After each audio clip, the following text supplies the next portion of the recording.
Hello, I'm Philip Patyandi, Sustainable Forestry Coordinator at the Minneapolis Park and Recreation Board. I'm just hanging out in the park here on a hammock in Lindale Park, actually, and wanted to talk to you today about our hammock engagement program here at Minneapolis Park and Recreation Board. We are kind of just in the forming phases of it, and so wanted to just kind of tell you some bits and pieces about the direction we're trying to head, and yeah, here we are in a hammock. Hammocking has become a really popular activity in our parks. We've had concerns raised and questions raised about how that might be impacting trees. We've also had concerns raised about how it may be impacting other park uses, other vegetation, overlap between different park uses. And so we have a goal of trying to figure out how to engage our hammock users and other park users to find that happy medium so that our shared park resource is used well and not, we don't have conflicting people enjoying our parks. So there's multiple parts to the hammock engagement project that we have been thinking of.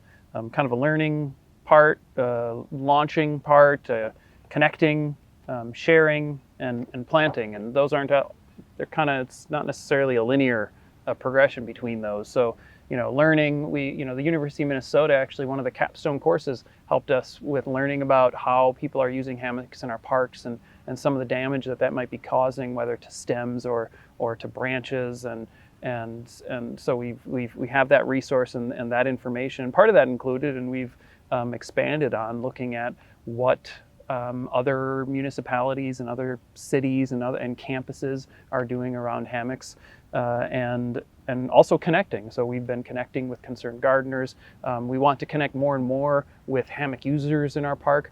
That's been challenging lately with restrictions on getting together. So that's something we're looking forward to trying to figure out how to do, and maybe trying to do at a distant way, or even through different social media, and also just trying to find different groups that are out there. We've also been looking across our organization. We have a lot of different departments, so working with our gardening staff, our horticulturists, our of course our foresters, volunteer groups, our maintenance staff, our planning staff, and recreation, our communication staff. So there's a lot of different folks that can help with this.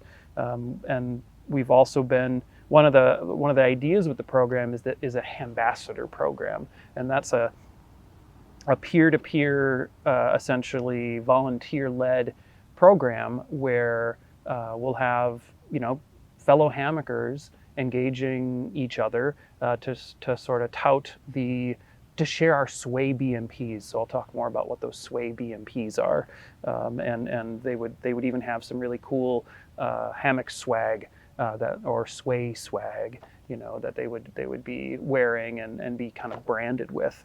And part of the goal is also to have them to be hosting different types of events. So pop-up events in our parks, also strolls where they would just be walking around engaging with other hammock users, and also hosting gatherings where one of those pop-up events, we might have people from the green industry sharing about what they do. So an urban forester could be sharing all the cool things about, hey, I work with the trees in the city, and here's what I do.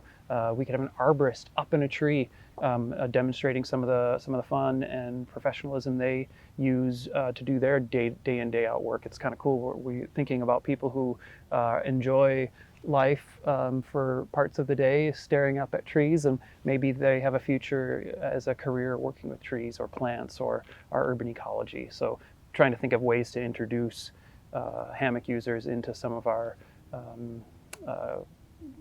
urban ecosystem management careers is one of the goals too.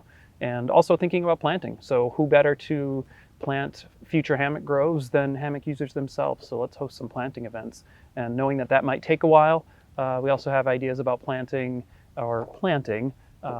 hammock structures in certain parts of our park. So kind of posts that would, and we even have been working with our planning department to think about some designs of what those posts might be like. And we want to sort of hold this up to some of our hammock users and say, hey, what do you think? Is this a good design? Or just have some somewhere and get some feedback on that. And we've looked at some other organizations that have done similar things, and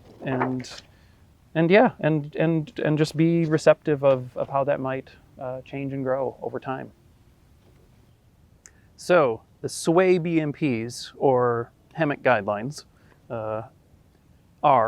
have multiple parts, and 8 is an important part of it, and 2 is an important part of it. So what are those? 8 inches is our size of stem that we're requiring. So this stem here is under 8 inches as I measure it here.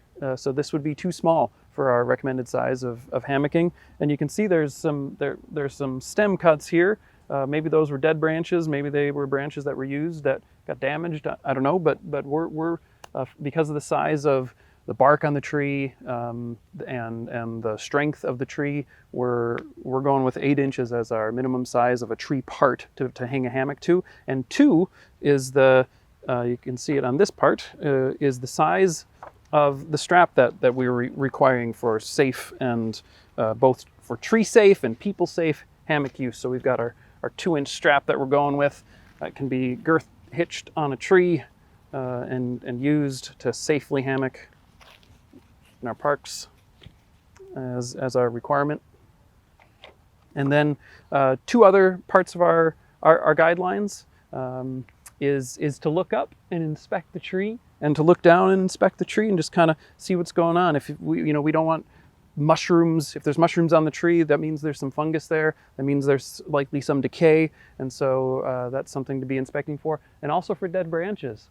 There's a tree right behind me here that looks like we have some pruning to do, and I wouldn't want someone hanging a hammock on there. So we're encouraging people to inspect the trees before going up on before installing their hammocks.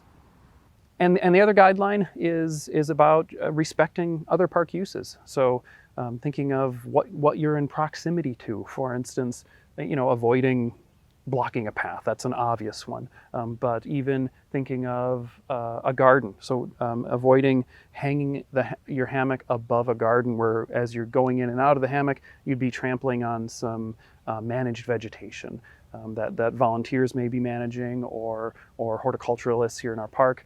And also just certain formalized areas that are focused for other uses. Middle of our peace garden might be a spot where it's a different type of use there, where people want to think about tranquility and enjoy that park space for different uses than someone on a hammock. So maybe we can be using different areas, and that's something we're working on defining, which areas are in and out in terms of pretty much almost all the park is in all of the parks are in terms of hammock use, except for a few restricted areas is the design that we're going with. And some areas, maybe because of previous use, a tree might be damaged, or it's just a tree that isn't big enough to be used yet, but it's getting a little use. So we may use this sign that says, this tree needs some rest. These trees need some rest. It might be a whole grove that just needs a break for a while because of some cambium damage that has taken place. So we have a little bit of signage that we're going to be sharing about that too. So I had mentioned about inspecting a tree. I think this is a good tree or any tree you'll want to inspect, but here's one with some things to be looking for. We have looking up is important, and I notice this branch doesn't have leaves on it. This branch is very sparse to almost no leaves, a lot of dead branches above me. And so I don't want to hang a hammock on either of these branches. I also have some spots where there isn't bark, and so that's a sign that something might be going on. I can look in here, I actually see some fungus growing, and then as I look further down the stem, I've got some fungus growing here.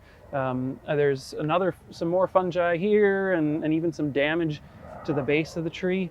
So this is a good example of some branches I don't want to put my hammock on.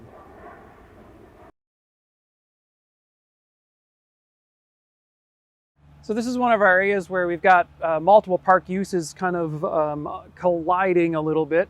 This is a really wonderful woodland garden maintained by some really active volunteer gardeners, and it's also appears to be a lovely spot to hammock. We've got trees with really nice spacing, single stems, but we have had some challenges with hammocks being across the paths, and even hammocks being above and trampling some of what might be hard to from different perspectives see as a maintained space. You know, is this just natural woodland vegetation, or is this something that's been meticulously planted and cared for by an active group of volunteers? Well, it's the latter, and this is one of the spaces that we'd be looking to restrict hammock use to encourage the other park use of gardening and maintaining some of our horticultural uses.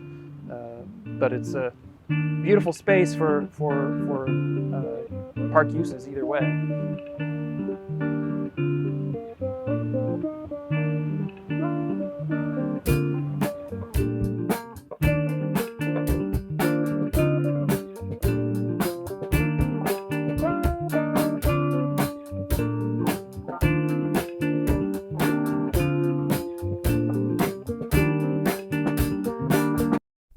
Kind of low. Bike down.